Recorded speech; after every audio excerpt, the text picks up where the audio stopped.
Hi, welcome to the latest episode of ABACUS, our podcast about all things abacus. My guest today is Mike Nicholls of Chestertons. He'll tell us a little bit more about that shortly. Mike, welcome. Thank you. Lovely to have you on the podcast. Good to be here. Really super. I'm going to ask you to kick off by just telling us a little bit about yourself, what brought you to Gibraltar. You just told me you've been here over 20 years. Yeah. So maybe you'll tell us why you came, what brought you here, and more importantly, what made you stay. Okay, so I qualified as a chartered accountant with KPMG in '91, Right. and then carried on with KPMG a couple of 3 years. Then just worked through a couple of companies, and cut a long story short, I bumped into Greg Butcher of Ocean Village fame in Horsham in Sussex in 2002. Someone had engineered the bumping into, and he said he needed a finance director for what he was about to do in Gibraltar. And I didn't know Greg, I didn't know Gibraltar, and I didn't really know property. Anyway, for more lifestyle reasons than anything else, I said, yes, let's give it a go. So me, my wife, and my 18-month-old son came over in 2002, and I was finance director of Ocean Village at its embryonic stage. And that's what brought me here. In truth, I thought it was a 3-year contract. But as with many 3-year contracts, the work is longer and more exciting, and I liked Gibraltar, so I've been here ever since. Right. I guess the business itself is one of the drivers for staying, but what else about Gibraltar would you say was worth your while sticking around? So I stayed with Greg or Ocean Village until 2009. We're coming to later, but I saw an opportunity. We'd finished certain projects, so I could have carried on, but I was ready for the next step. What did I like? I loved the community, the people, the opportunity, and the fact that doing business was easy insofar as you could have 10 meetings in a day. It's so small and connected and friendly. I remember going to my first Chief Minister's meeting with Sir Peter Caruana with Greg and think, wow, I'm at the hot seat.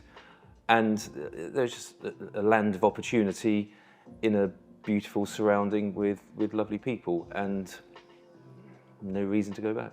Great stuff. You contextualized your kind of connection between accounting and real estate. But I guess from at least my knowledge of you, the real estate part of it has come to dominate your landscape. What kind of made you transition from the pure accounting role to being more interested in the real estate side of it? So definitely, real estate is at the heart of everything I do. I tend to remain on the financial side and the off-plan property side, which we'll come on to. So 2009, we had just launched Royal Ocean Plaza in Ocean Village. There was an opportunity to establish an estate agent there. I had dealt with estate agents here for the last few years, selling or helping to sell a lot of the Ocean Village off-plan property.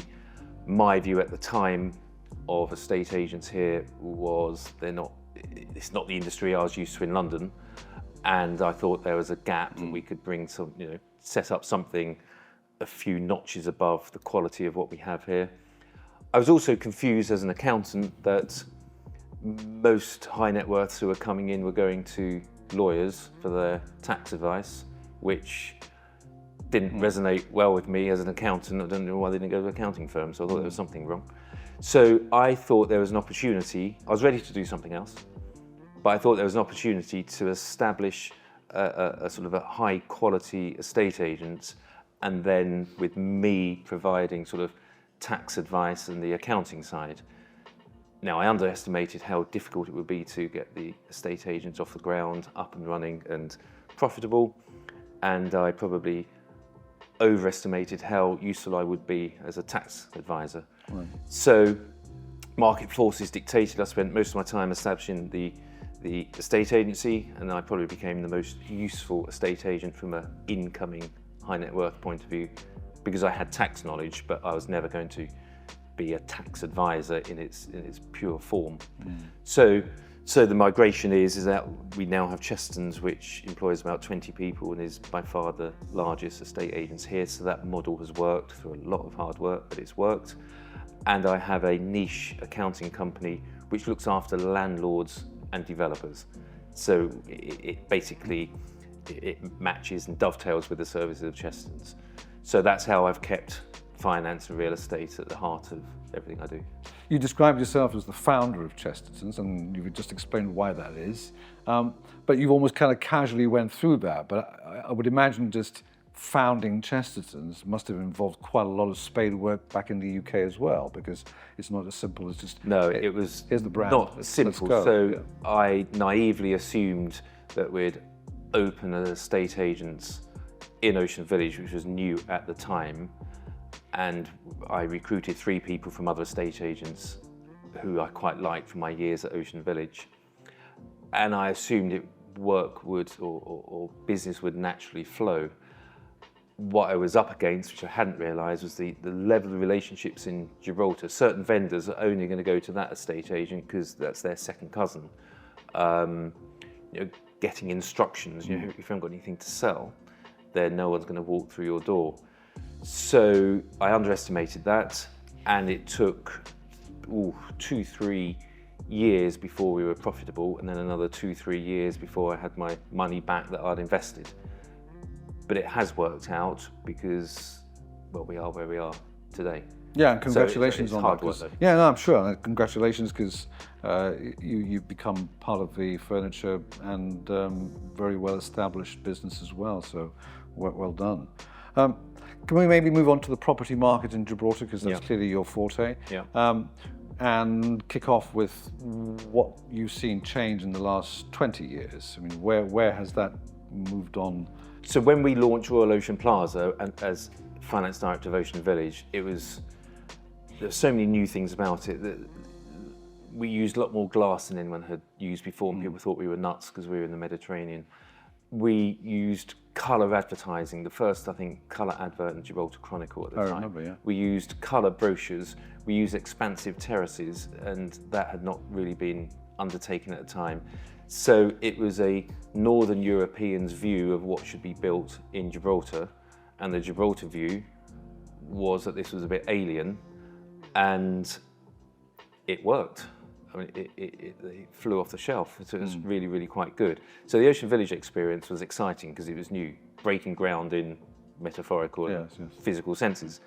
Then if you look at what I've done since, so I became sort of an expert in off-plan finance and in off-plan sales, because I lived as FD of Ocean Village for 9 months. So that is the skill set I took out.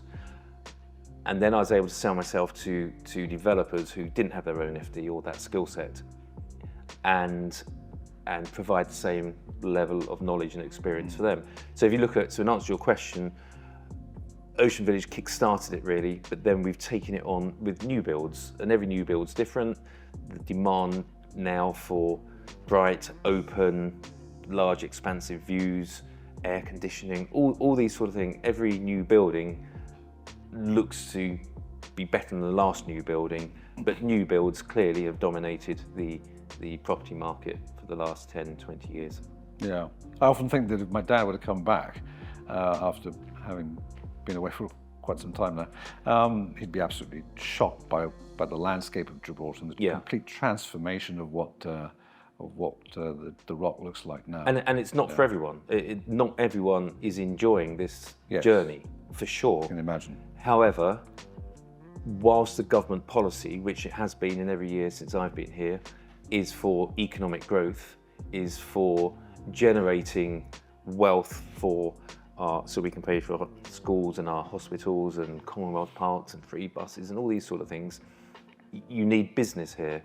And to have business here, you need employees, and they can't all live in Spain. And we were all, I'm sure we come on to Brexit, but we were all very concerned that at the time Gibraltar was finished if the border was closed.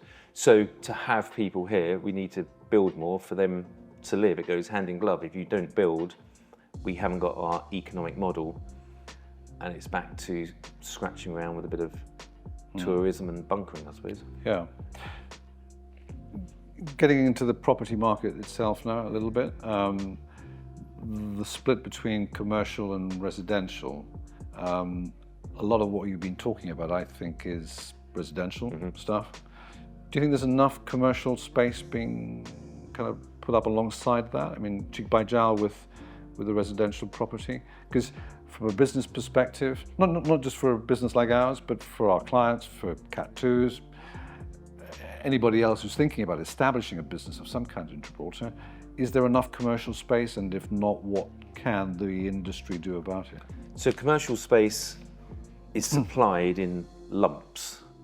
And around, I don't know, 2014, 15, 16, once the world was recovering from the financial crash of 2008 and 9, there was demand for office space, but we didn't really have any. We didn't have the World Trade Center back then, and we didn't have Midtown then. So what happened, and we're sitting in one, many developers, many landlords changed much of the town and put offices where they could, which was great for accountants, family offices, but it wasn't great for gaming companies who need vast expanses. World Trade Center responded to demand, and Midtown did. So we're ready for our next lump of supply, but modern,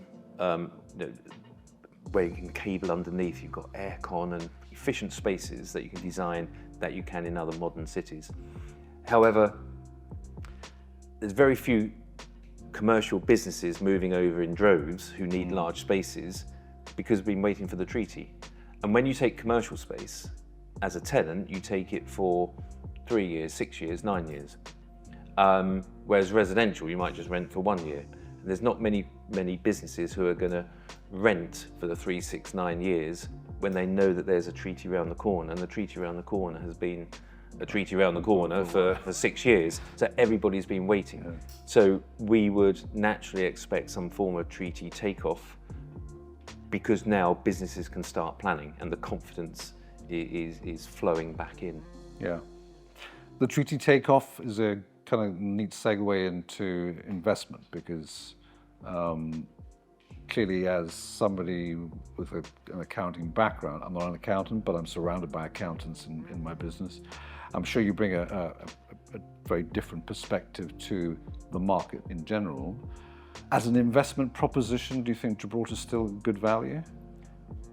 Yes, because it sounds very cliche, but if you can buy at yesterday's prices where people are concerned and sell at tomorrow's prices where we have a fully signed treaty, you will do well. So I think the treaty announcement, as I say, has just unleashed a level of confidence. There'll be some who will buy assuming it all gets signed and sealed, and there'll be the ones who do the best, but they take a marginal risk just in case something falls over. We don't expect it to, but they could. But you've now got to look at the attraction of Gibraltar and this whole Schengen thing. For people from the UK predominantly, not exclusively, to come here and be able to have their prime residence here, second home in the UK if that's what they're used to, float around Europe as they want to, in the sun with the various tax advantages, it's a dream. It's nearly perfect. And so one assumes a demand. We've already noticed inquiries going up. It's too early to say if that's turning into transactions. We think it is, but we're only 3 weeks after the announcement. So that means the demand's going up. We're a confined space, so obviously demand and supply, that will push prices up. And also the same for offices, because they've been held back, or new businesses have been held back because they've never been too sure, can they get the labour from Spain? And is it worth investing in these long leases? Because it's not a 5-minute task to move a company. But now with certainty just around the corner and a knowledge of what the treaty looks like, we're a hugely attractive location, jurisdiction for so many companies and so many individuals. So demand exceeds supply leads to increased prices. That's what we would expect. Too early to say, not saying that has happened, but one assumes it will happen. Yeah, I think you're right, because I I think we detected that there was this kind of spike in demand when the treaty was originally announced, or at least when the plan for the treaty was originally announced back in 2020, was it 2021? And then it's kind of plateaued as people have begun to realize, well, this is going to take a lot longer than we thought. But what do you think of the counter argument? And I'm not necessarily saying I agree with it, that the kind of shared Schengen space, or whatever it's going to be deemed to look like, will actually lead to an equilibrium in pricing between the hinterland and Gibraltar. Does that kind of square with the treaty takeoff?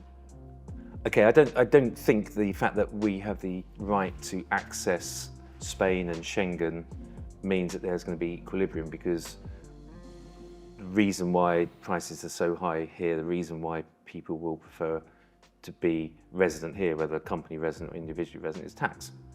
We're a tax-driven economy. We don't have an export. We have a bit of tourism, we have a bit of bunkering, but it's tax, tax, tax all the way.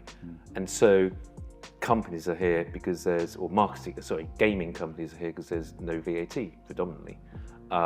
Many other companies here because we have low corporation tax. Many individuals are here because we have low income tax. And many people are here because they prefer the English language, the pseudo-British style legal system, the pound, not the euro, the health system, the education. So just because we've got the right to roam into Spain, by living in Spain, you don't have any of those benefits. And so, in my view, if you earn, I don't know, say more than 30, 35,000, or have an aspiration to earn, if you're on 35,000 but have an aspiration to earn 40, 45, you can't live in Spain because you have this tax treaty rule from 2019, whereby if you're a tax resident of Spain and subsequently come to Gibraltar, you're deemed a tax resident of Spain for 4 more years. So it's quite dangerous from a tax point of view to become a resident of Spain. So it's tax which drives our economy and therefore our property market, and there's nothing changing really in the treaty just announced to change that. So I don't see that happening. Well, I think it's an important point to get across. It's certainly a good point to get across. What I think, where there might be some levelling, is that there'll probably be more investment into La Linea. If they follow through with their side of the bargain on the airport, because they've now got access to an airport and they can do what they should have done in 2006 under the Cordoba Agreement, and they should have built their terminal on their side and really expanded, but they didn't for political reasons, but they were unwise to do so for economical reasons. So La Linea has a huge opportunity. And from that point of view, you can see prices going up there because this would just be an economic engine. Is, I think, the 2-3 year future. Yeah, I agree. I don't think it's a zero-sum game where what they gain, we lose, what we gain, they lose. I think there's the region benefits. And if you look at scale, I liken it to in Dublin, where they had low tax, still have, but not as low as it used to be. You know, you've got Google, you've got Amazon, you've got Microsoft, you've got Apple, all the big American companies there, because they were paying, I think, 12.5% tax. I think it's now 15.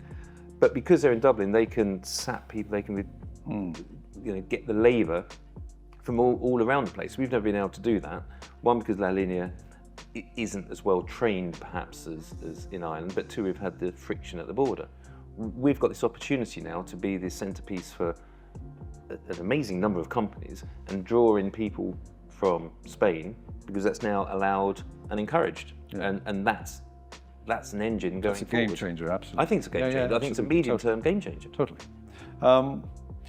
Okay, one thing we haven't talked about yet, the kind of fun bit, is your bite size and your blog, which I think is hugely entertaining. I mean, your writing style is terrific. The kind of stuff you put on there, I look forward to reading every week. Tell us why you got that started. What So that? We have COVID to blame for the bite-sized brief, and in COVID we were all shut down. And we had clients, some who lived here, but many who didn't, and just wanted news. There was a thirst for knowledge, what's happening, because we were all scared. And we had the Chief Minister every day doing a press conference, as they did in the UK. So I would watch it and I would just summarise it, 10 bullet points, and send it to our database of probably 350 people. And slowly that grew. And so it was me summarising the COVID news stories, and then I began to put in related stories, and then the subscription numbers grew.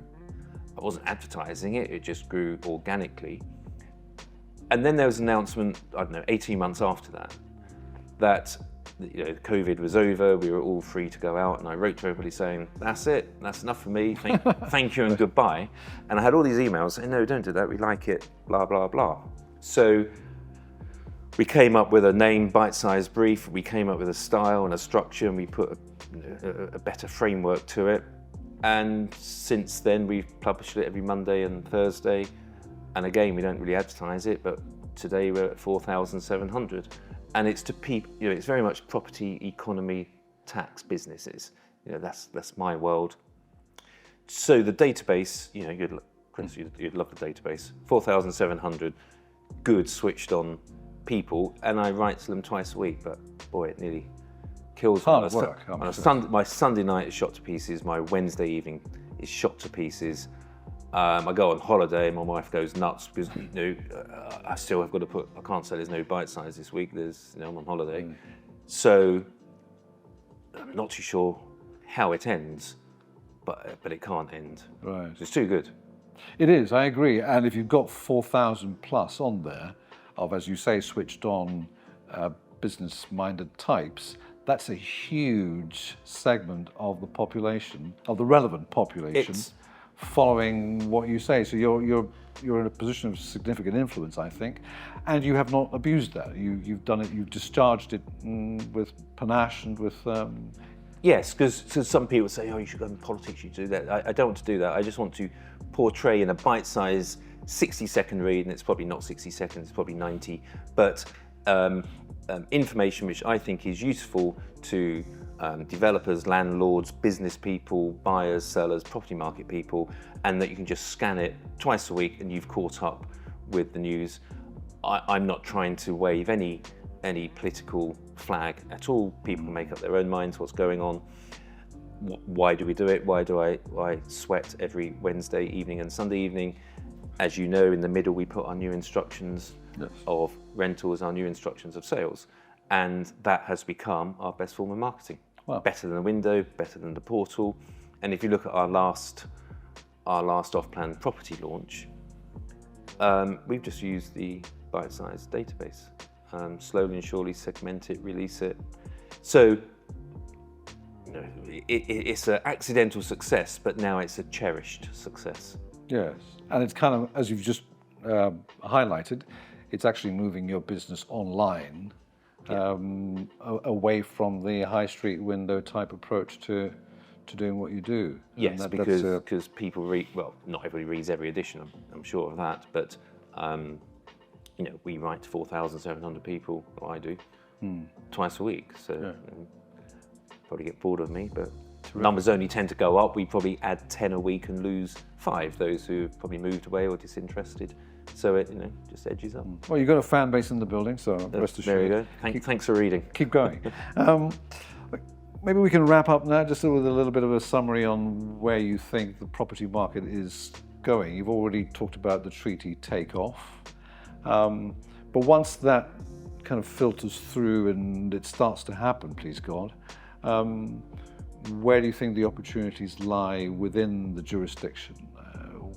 From a property perspective? Yeah, from a property perspective. So I think, okay, so if you look at the demand and supply, we don't have much land, but you look at the land they've reclaimed at Victoria Quays by Queensway Quay, and you look at the East Side project, which is huge, we probably have enough supply. I've always said that the demand is something like 500 a year, 500 units a year. That's anecdotal, can't prove it, but perhaps that's the demand. Perhaps that demand might go up. But the areas that we've got under development or on the planning scale going into the future, we've probably got enough land to carry on going. So I think it will be a long, slow, steady shore. So I don't think we're going to hit Monaco. because Monaco, they're not reclaiming land. That's finished now. There's nothing new in Monaco. I think we've still got a story for the upper town where we've got a dreadful landlord and tenant act which inhibits or there's just no encouragement for anyone to spend any money. That needs addressing. That will have to be addressed. Once we've addressed that, there should be a huge amount of money coming out and restoring and improving our upper town. So I think we've got the supply there, and the supply will react to the demand. I think the prices will increase because the supply takes so long to come along. And in Gibraltar, the way it works is that you very rarely get an off-plan development off the ground unless you've pre-sold 50%, 60%, some cases 70%, depends what equity the developer puts in. So unlike, say, in the UK and Spain in the early 2000s, where we have the boom and the bust, the debt was so cheap, it was 1%, and they just built on spec, and demand went, and you had all these unfinished buildings. That doesn't happen here. No one's designed it this way, but no bank lends on spec. They lend because people have pre-purchased. So the supply naturally responds to the demand, albeit 5 years later. So in answer, that's a long-winded answer to your question, but it's very tacky. But I think if you can buy at yesterday's prices and sell at tomorrow's, that's the opportunity. So the brave people will be getting in now before there's much more certainty. We've had an uptick in certainty in the last few weeks. So now's the time to buy. I would say that, I'm conflicted, but now's the time to buy because I think Gibraltar is going to be in huge demand in the coming years. And the supply is there over, say, a 20-year period, but it might not be able to respond quickly enough to the next few years. Yes. Do you think that's also true at the high end of the market? Because I suppose one of the bigger transformations in my time has been the fact that when I was young, there was very, very little high-end property available. Yeah. But the developments that you've spoken about today have led to I would say, a significant increase in volume. Yes. At that end. Yes. Do you think there's going to be more of that at that end, or are we focusing now on the kind of small No, units? I think there'll have to be more at that end, but I also think that in the budget, which was only this week, there was an announcement as to they're going to refine and relook at the rules as to who has the right to reside here. So the treaty announcement, in my mind, has made Gibraltar potentially, subject to all the dotting of the I's, crossing the T's, one of the most fantastic places to live for lifestyle and tax reasons that there is certainly in Europe. So they're probably now thinking, right, well, we can't cope with this expected influx. They're going to have to, or the government are looking at defining what the new set of rules are. So today, we don't know those new set of rules. And once we have those new set of rules, that will then dictate the demand at the different levels of the property. Cat 2s, they could put the minimum wealth up, in which case you would need better properties. Or they could say you need to contribute more working-wise, they only want workers. We don't quite know yet. But what they determine will impact the demand. Yes. But you think Category 2 is here to stay? Oh, I definitely think that there will be a wealth, there'll be a wealth category for incoming high net worths. Yes, right. I know they're looking at it, so whether they make it harder or not, and I know that they've said anyone who's Cat 2 today will remain Cat 2, so it's grandfathering. So they're just looking at new rules based on the treaty, because I don't think the rules have been looked at for a number of years.